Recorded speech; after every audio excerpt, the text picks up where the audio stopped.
ಒಬ್ಬಕ್ಕೆ ಇರ್ತಾ ಇಲ್ಲಿ ಮಗ ಅದಾನ? ಮಗ ಏನ್ ಮಾಡ್ತಾನ ಕೆಲಸ? ಕಾಲ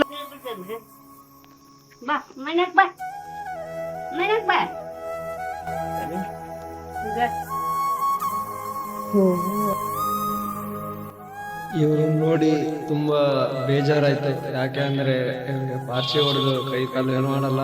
ಇರೋದು ಒಬ್ಬ ಅಜ್ಜಿ ಇದ್ದಾರೆ. ಈ ಮನೆ ಪರಿಸ್ಥಿತಿ ನೋಡಿ ಹೇಗಿದೆ. ಅವರು ದುಡಿಯಕ್ಕೆ ಎಲ್ಲೂ ಹೋಗಕ್ಕಾಗಲ್ಲ, ಆ ತರ ಪರಿಸ್ಥಿತಿ ಇದೆ.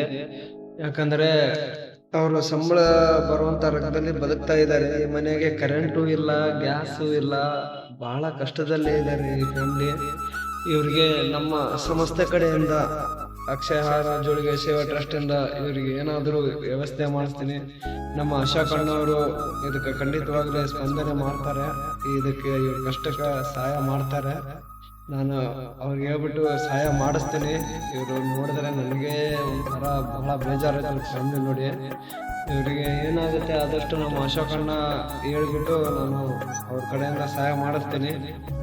ಈ ವಿಡಿಯೋ ಮಾಡಿ ಆಗ್ತಿರೋ ಉದ್ದೇಶ ಏನೂ ಇಲ್ಲ, ನಮ್ಮನ್ನು ನೋಡಿ ಇನ್ನೊಬ್ರು ಸಹಾಯ ಮಾಡಲಿ ಅಂತೇಳಿ ಅಷ್ಟೇ.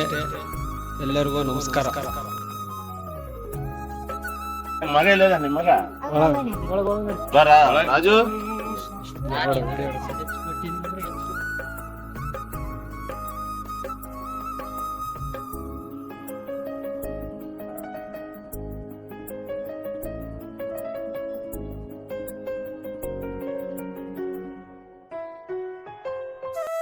ನಮಸ್ಕಾರ ಸ್ನೇಹಿತರೆ, ಹಾಗೂ ಎಲ್ಲ ಸಹಕಾರ ಕೊಡುವಂತ ದಾನಿಗಳಿಗೂ ನಮಸ್ಕಾರ.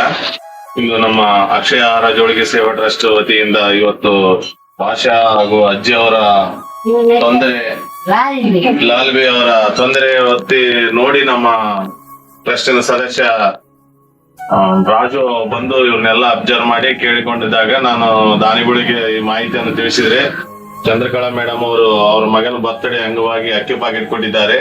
ಆಮೇಲೆ ರಾಂಬಾಬು ಅವರು ಸ್ವಲ್ಪ ಲಿಂಗಸೂರ್ಲಿಂದ ಅವರು ಕಿರಣ ಬಗ್ಗೆ ಬೇಕಾದಷ್ಟು ಸೌಲಭ್ಯವನ್ನು ಅವರು ಒದಗಿಸಿಕೊಟ್ಟಾರೆ. ಹಾಗಾಗಿ ಅದನ್ನ ನಾವು ಈ ಹಸಿದವರಿಗೆ ತಲುಪಿಸುವ ಕೆಲಸ ಮಾಡಿದೀವಿ. ಇನ್ನು ಮುಂದೆ ನಾವು ಈ ತರ ಅನಾಥರಿಗೆ, ನಿರ್ಗತಿಕರಿಗೆ ಹಾಗೂ ಹಸಿದವರಿಗೆ ಆಹಾರ ಕೊಡುವ ಕೆಲಸ ಮುಂದುವರಿಸ್ತೀವಿ ಅಂತ ಹೇಳಿ ತಮ್ಮಲ್ಲಿ ವಿನಂತಿಸ್ಕೊಳ್ತಾ ಇದ್ದೀನಿ. ಇನ್ನು ಮುಂದೆ ತಾವು ಕೂಡ ಇಷ್ಟು ದಿನ ಹೆಂಗ ಸಹಕಾರ ಕೊಟ್ಟಿದ್ದೀರಿ ನಮಗೆ, ಆ ತರಾನೇ ಈ ಮುಂದೆ ಕೂಡ ಕೊಡಬೇಕಂತ ಇಲ್ಲಿ ದಾನಿಗಳಲ್ಲಿ ವಿನಂತಿಸ್ಕೊಳ್ತಾ ಇದ್ದೀನಿ. ನಮಸ್ಕಾರ. ಈ ಒಂದು ಅಕ್ಷಯ ಆಹಾರದೊಳಗೆ ಪ್ರತಿಯೊಬ್ಬರು ಕೂಡ ದಾನಿಗಳು ಕೈ ಜೋಡಿಸುವ ಮೂಲಕ ಈ ಒಂದು ಪ್ರತಿಯೊಂದು ಬಡ ಕುಟುಂಬಕ್ಕೆ ಆಹಾರ ಶೇಖರಣೆ ಮಾಡಿಕೊಂಡು ಪ್ರತಿ ಬಡ ಕುಟುಂಬಕ್ಕೆ ತಲುಪಿಸುವಂತ ವ್ಯವಸ್ಥೆ ಮಾಡ್ತಾ ಇದ್ದಾರೆ. ಈ ಒಂದು ಕಾರ್ಯವನ್ನು ನಮ್ಮ ಆತ್ಮೀಯರಾದಂತಹ ಅಶೋಕ್ ನಲ್ಲ ಅವರ ನೇತೃತ್ವದಲ್ಲಿ ನಡೀತಾ ಇದೆ. ಪ್ರತಿಯೊಬ್ಬರು ಕೂಡ ಅಕ್ಷಯ ಆಹಾರ ಜೋಳಿಗೆ ಕೈ ಜೋಡಿಸುವ ಮೂಲಕ ನೀವೆಲ್ಲರೂ ಬೆಂಬಲ ನೀಡಬೇಕೆಂದು ತಮ್ಮಲ್ಲಿ ವಿನಂತಿ ಮಾಡ್ಕೊಳ್ತೀನಿ. ಅದರ ಜೊತೆಗೆ ಕೂಡ ವಿಶೇಷವಾಗಿ ಹಸಿದವರಿಗೆ ಅನ್ನ ಹಾಕುವುದು ಜೊತೆಗೆ ಕೂಡ ಶ್ವಾನಗಳಿಗೆ ಅಂದ್ರೆ ಬೀದಿ ನಾಯಿಗಳಿಗೆ ಕೂಡ ಮತ್ತೊಂದು ಹೆಜ್ಜೆ ಇಡ್ತಾ ಇದ್ದಾರೆ. ಅವರಿಗೆ ಕೋಟಿ ಕೋಟಿ ಧನ್ಯವಾದಗಳು. ಯಾಕಂತಂದ್ರೆ ಬೀದಿ ನಾಯಿಗಳಿಗೆ ಆಹಾರ ಸಿಗುವುದು ಬಹಳಷ್ಟು ಕಷ್ಟ. ಅಂತಹ ವ್ಯವಸ್ಥೆ ಕೂಡ ಮಾಡ್ತಾ ಇದ್ದಾರೆ. ದಯವಿಟ್ಟು ಎಲ್ಲ ಬೇಕರಿ ಆಯ್ತು, ಹೋಟೆಲ್ ಮಾಲೀಕರಲ್ಲಿ ವಿನಂತಿ ಮಾಡಿಕೊಳ್ತೇನೆ, ದಯವಿಟ್ಟು ನಿಮ್ಮ ಆಹಾರ ಉಳಿದಿದ್ದಾದ್ರೆ ಈ ಅಕ್ಷಯ ಆಹಾರ ಜೋಳಿಗೆ ಕರೆ ಮಾಡುವ ಮೂಲಕ ಇವರಿಗೆ ಸಹಾಯ ಸಹಕಾರ ಮಾಡ್ಬೇಕಂತ ತಮ್ಮಲ್ಲಿ ವಿನಂತಿ ಮಾಡ್ಕೊಳ್ತೇನೆ.